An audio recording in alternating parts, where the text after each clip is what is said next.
नमस्कार। यह है फलक की कहानियों का अद्भुत संसार, किस्सा कहानी।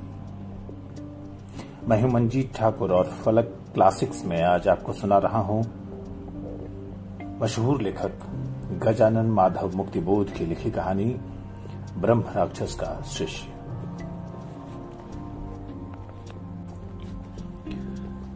उस महाभव्य भवन की 8वीं मंजिल से जीने से 7वीं मंजिल के जीने की सूनी सूनी सीढ़ियों पर उतरते हुए उस विद्यार्थी का चेहरा भीतर से किसी प्रकाश से लाल हो रहा था। वो चमत्कार उसे प्रभावित नहीं कर रहा था जो उसने हाल हाल में देखा। 3 कमरे पार करता हुआ वो विशाल वज्र बाहु हाथ उसकी आंखों के सामने फिर से खिंच जाता। उस हाथ की पवित्रता ही उसके ख्याल में जाती, किंतु वो चमत्कार के रूप में उसे प्रभावित नहीं करता था। उस चमत्कार के पीछे ऐसा कुछ है जिसमें वो घुल रहा है, लगातार घुलता जा रहा है। वो कुछ क्या एक महापंडित की जिंदगी का सत्य नहीं है? नहीं, वही है। 5वीं मंजिल से 4थी मंजिल पर उतरते हुए ब्रह्मचारी विद्यार्थी उस प्राचीन भव्य भवन की सूनी सूनी सीढ़ियों पर ये श्लोक गाने लगता है। मेघैर मैदुर अंबरम वन भवः श्यामास्तमाल द्रुमः। इस भवन से ठीक 12 वर्ष के बाद ये विद्यार्थी बाहर निकला है। उसके गुरु जाते समय राधा माधव की यमुना कूल क्रीड़ा में घर भूली राधा को बुला रहे नंद के भाव प्रकट किए हैं। गुरु ने एक साथ श्रृंगार और वात्सल्य का बोध विद्यार्थी को करवाया। विद्याध्ययन के बाद अब उसे पिता के चरण छूना है। पिताजी, मां, ये ध्वनि उसके हृदय से फूट निकली। किंतु ज्यों-ज्यों वह छंद सूने भवन में गूंजता घूमता गया, त्यों-त्यों विद्यार्थी के हृदय में अपने गुरु की तस्वीर और भी तीव्रता से चमकने लगी। भाग्यवान है वो जिसे ऐसा गुरु मिले। जब वो चिड़ियों के घोंसलों और बर्रों के छत्तों भरे सूने ऊंचे सिंह द्वार से बाहर निकला तो एकाएक राह से गुजरते हुए लोग भूत भूत कहकर भाग खड़े हुए। आज तक उस भवन में कोई नहीं गया था। लोगों की धारणा थी कि वहां एक ब्रह्म राक्षस रहता है। 12 साल और कुछ दिन पहले सड़क पर दोपहर के 2 बजे एक देहाती लड़का भूखा प्यासा अपने सूखे होठों पर जीभ फेरता हुआ उसी बगल वाले ऊंचे सेमल के वृक्ष के नीचे बैठा हुआ था। हवा के झोंकों से फूलों के फलों का रेशमी कपास हवा में तैरता हुआ दूर तक और इधर उधर बिखर रहा था। उसके माथे पर फिक्रें गुथ बिंध रही थी। उसके पास में पड़ी हुई एक मोटी ईंट सिरहाने रखी और पेड़ तले लेट गया। धीरे धीरे उसकी विचार मग्नता को तोड़ते हुए कान के पास उसे कुछ फुसफुसाहट सुनाई थी। उसने ध्यान से सुनने की कोशिश की। वह कौन थे? उनमें से एक कह रहा था, अरे वो भट्ट नितांत मूर्ख है और दम्भी भी।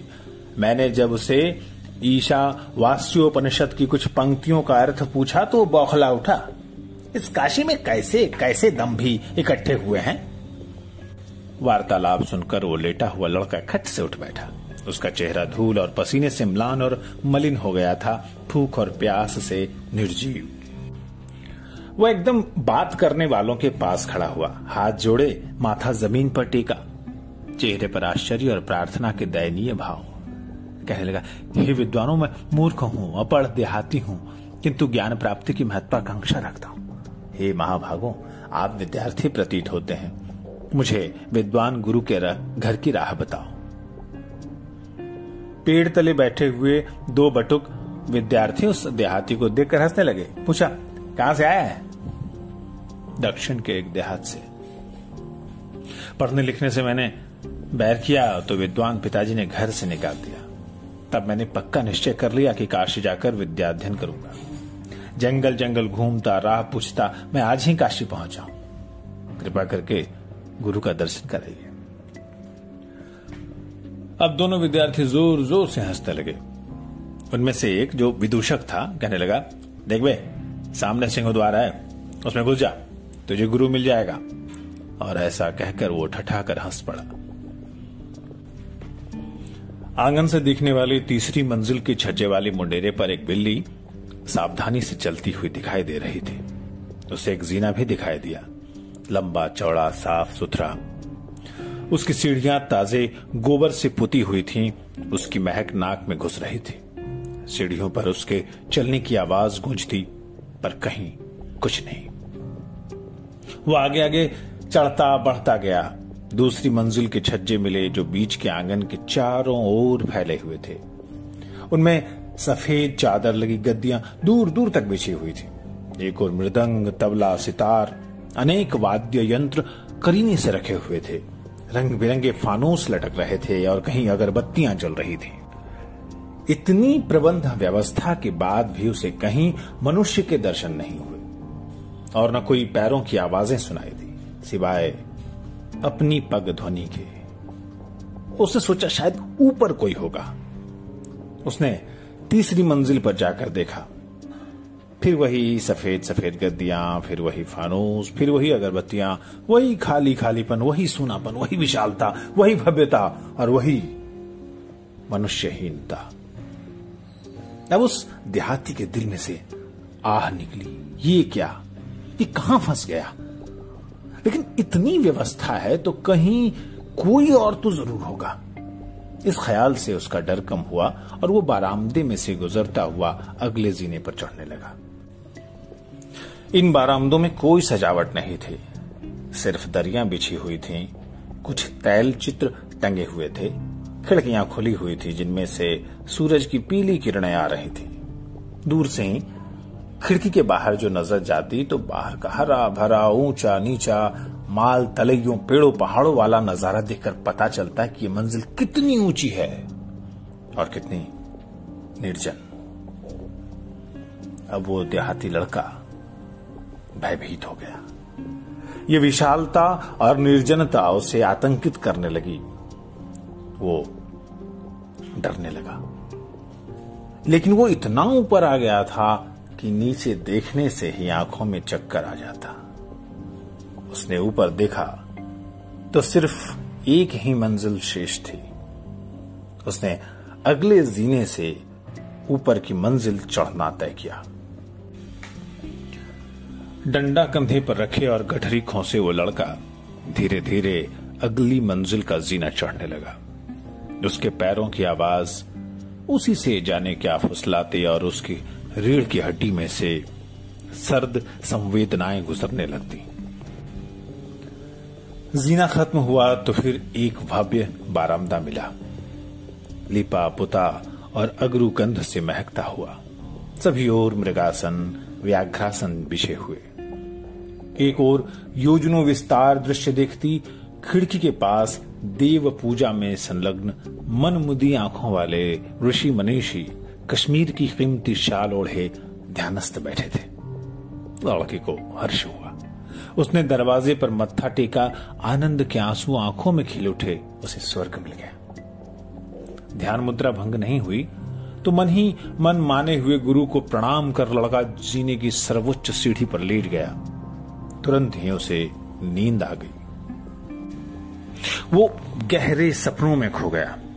थकित मन और थकित शरीर और संतुष्ट मन ने उसकी इच्छाओं को मूर्त रूप दिया। वो विद्वान बनकर देहात में अपने पिता के पास वापस पहुंच गया है। उनके चरणों को पकड़े उन्हें अपने आंसुओं से तर कर रहा है और आर्द्र हृदय होकर कह रहा है, पिताजी, मैं विद्वान बनकर आ गया, मुझे और सिखाइए, मुझे राह बताइए पिताजी। पिताजी। और माँ आंचल से अपनी आंखें पोंछती हुई पुत्र के ज्ञान गौरव से भरकर उसे अपने हाथ से खींचती हुई गोद में भर रही है। शास्त्रोमुख पिता का वात्सल्य भरा हाथ उसके शीश पर आशीर्वाद का छत्र बनकर फैला हुआ है। वो देहाती लड़का चल पड़ा और देखा कि उस तेजस्वी ब्राह्मण का दैदीप्यमान चेहरा, जो अभी अभी मृदु और कोमल होकर उस पर किरणें बिखेर रहा था, कठोर और अजनबी होता जा रहा है। ब्राह्मण ने कठोर होकर कहा, तुमने यहां आने का कैसे साहस किया? यहां कैसे आए? लड़के ने मत्था टेका, भगवान, मैं मूढ़ हूं, निरक्षर हूं, ज्ञानार्जन करने के लिए आया हूं। ब्राह्मण कुछ हंसा। उसकी आवाज धीमी हो गई, किंतु दृढ़ता वही रही, सूखापन और कठोरता वही। तूने निश्चय कर लिया है? जी। नहीं, तुझे निश्चय की आदत नहीं है, एक बार और सोच ले। जा, फिलहाल नहा धोकर उस कमरे में वहां जाकर भोजन कर, लेट, सोच विचार। कल मुझे फिर से मिलना। दूसरे दिन प्रत्यूष काल में लड़का गुरु से पहले जागा, नहाया धोया, गुरु की पूजा की थाली सजाई और आज्ञाकारी शिष्य की भांति आदेश की प्रतीक्षा करने लगा। तब उसके शरीर में एक नई चेतना आ गई थी, नेत्र प्रकाशमान थे। विशाल बाहु, पृथुवक्ष, तेजस्वी ललाट वाले अपने गुरु की चर्या देखकर लड़का भावुक रूप से मुग्ध हो गया था। वो छोटे से छोटा होना चाहता था, जिसे लालची चींटी की भांति जमीन पर पड़ा, मिट्टी में मिला ज्ञान के शक्कर का एक एक कण साफ देख सके और तुरंत पकड़ सके। गुरु ने संशयपूर्ण दृष्टि से देखकर उसे डपट कर पूछा, सोच विचार लिया? जी, एक डरी हुई आवाज। कुछ सोचकर गुरु ने कहा, नहीं, तुझे निश्चय करने की आदत नहीं है। एक बार पढ़ाई शुरू करने पर तुम 12 वर्ष तक भी फिर यहां से निकल नहीं सकते। सोच विचार लो। अच्छा, मेरे साथ 1 बजे भोजन करना, अलग से नहीं। और गुरु व्याघ्रासन पर बैठकर पूजा अर्चना में लीन हो गए। इस प्रकार 2 दिन और बीत गए। लड़के ने अपना एक कार्यक्रम बना लिया था, जिसके अनुसार वो काम करता रहा। उसे प्रतीत हुआ कि गुरु उससे संतुष्ट है। एक दिन गुरु ने पूछा, तुमने तय कर लिया है कि 12 वर्ष तक तुम इस भवन के बाहर पग नहीं रखोगे? नतमस्तक होकर लड़के ने कहा, जी। गुरु को थोड़ी हंसी आई, शायद उसकी मूर्खता पर या अपनी मूर्खता पर, कहा नहीं जा सकता। उन्हें लगा कि क्या इस निरे निरक्षर की आंखें नहीं है? क्या यहां का वातावरण सचमुच अच्छा मालूम होता है? उन्होंने अपने शिष्य के मुख का ध्यान से अवलोकन किया। एक सीधा भोला भाला निरक्षर बाल मुख, चेहरे पर निष्कपट निश्चल ज्योति। अपने चेहरे पर गुरु की गड़ी हुई दृष्टि से किंचित विचलित होकर शिष्य ने अपनी निरक्षर बुद्धि वाला मस्तक और नीचा कर लिया। गुरु का हृदय पिघला। उन्होंने दिल दहलाने वाली आवाज से, जो काफी धीमी थी, कहा, देख, 12 वर्ष के भीतर तो वेद, संगीत, शास्त्र, पुराण, आयुर्वेद, साहित्य, गणित आदि आदि समस्त शास्त्र और कलाओं में पारंगत हो जाएगा।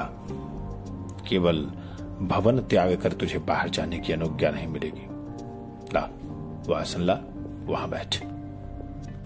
और इस प्रकार गुरु ने पूजा पाठ के स्थान के समीप एक कुशासन पर अपने शिष्य को बैठाकर परंपरा के अनुसार पहले शब्द रूपावली से उसका विद्याध्ययन आरंभ कराया।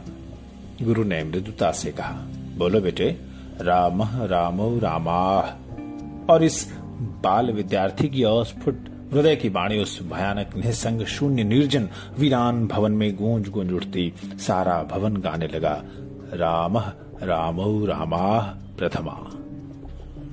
और धीरे धीरे उसका अध्ययन सिद्धांत कौमुदी तक आया और फिर अनेक विद्याओं को आत्मसात कर वर्ष एक के बाद एक बीतने लगे।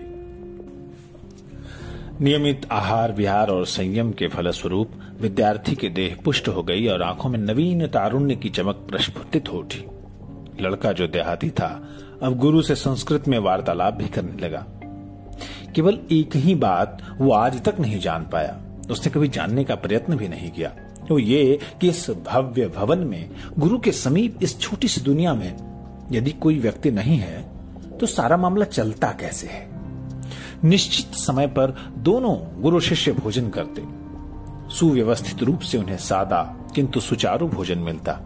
इस 8वीं मंजिल से उतरकर 7वीं मंजिल तक उनमें से कोई कभी नहीं गया।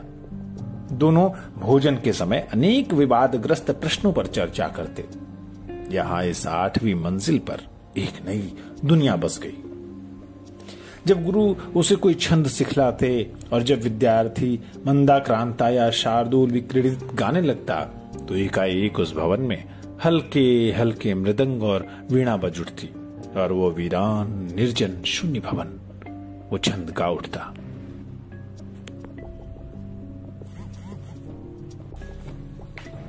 एक दिन गुरु ने शिष्य से कहा, बेटा आज तेरा अध्ययन समाप्त हो गया है, आज ही तुझे घर जाना है। आज 12वें वर्ष की अंतिम तिथि है। स्नान संध्या आदि से निवृत्त होकर आओ और अपना अंतिम पाठ लो। पाठ के समय गुरु और शिष्य दोनों उदास थे, दोनों गंभीर, उनका हृदय भर रहा था। पाठ के अनंतर यथाविधि भोजन के लिए बैठे। दूसरे कक्ष में वे भोजन के लिए बैठे थे। गुरु और शिष्य दोनों अपनी अंतिम बातचीत के लिए स्वयं को तैयार करते हुए और मुंह में डालने ही वाले थे कि गुरु ने कहा, बेटे खिचड़ी में घी नहीं डला है। शिष्य उठने ही वाला था कि गुरु ने कहा, नहीं उठो मत। और उन्होंने अपना हाथ इतना बढ़ा दिया कि वो कक्ष के पार जाता हुआ अन्य कक्ष में प्रवेश कर क्षण के भीतर घी की चमचमाती लुटिया लेकर शिष्य की खिचड़ी में घी उड़ेलने लगा। शिष्य कांप कर स्तंभित रह गया। वो गुरु के कोमल वृद्ध मुख को कठोरता से देखने लगा कि ये कौन है, मानव है या दानव। उसने आज तक गुरु के व्यवहार में कोई अप्राकृतिक चमत्कार नहीं देखा था। वो भयभीत स्तंभित रह गया। गुरु ने दुखपूर्ण कोमलता से कहा, शिष्य स्पष्ट कर दूं कि मैं ब्रह्म राक्षस हूं, किंतु फिर भी तुम्हारा गुरु हूं। मुझे तुम्हारा स्नेह चाहिए। अपने मानव जीवन में मैंने विश्व की समस्त विद्या को मथ डाला, किंतु दुर्भाग्य से कोई योग्य शिष्य न मिल पाया जिसे मैं वो समस्त ज्ञान दे पाता। इसलिए मेरी आत्मा इस संसार में अटकी रह गई और मैं ब्रह्म राक्षस के रूप में यहां विराजमान रहा।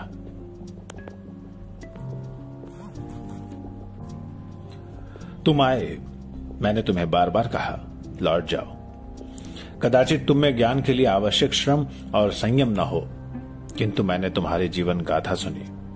विद्या से वैर रखने के कारण पिता द्वारा अनेक ताड़नाओं के बावजूद तुम गंवार रहे और बाद में माता पिता द्वारा निकाल दिए जाने पर तुम्हारे व्यथित अहंकार ने तुम्हें ज्ञान लोक का पथ खोज निकालने की ओर प्रवृत्त किया।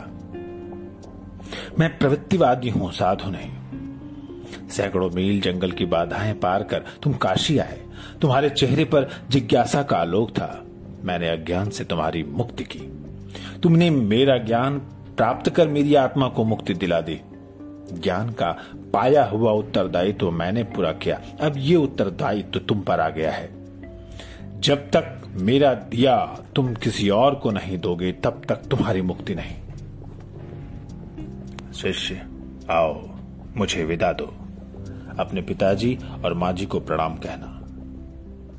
शिष्य ने साश्रुमुख ज्यों ही चरणों पर मस्तक रखा, आशीर्वाद का अंतिम कर स्पर्श पाया और ज्यों ही सिर उठाया तो वहां से वो ब्रह्म राक्षस तिरोधान हो गया। वो भयानक, वीरान, निर्जल, बारामदा, सूना था। शिष्य ने ब्रह्म राक्षस गुरु का व्याघ्रासन लिया और उनका सिखाया हुआ पाठ मन ही मन गुनगुनाता हुआ आगे बढ़ गया। आज की कहानी इतनी ही। आप मंजीत ठाकुर की आवाज में सुन रहे थे गजानन माधव मुक्तिबोध की कहानी ब्रह्म राक्षस का शिष्य।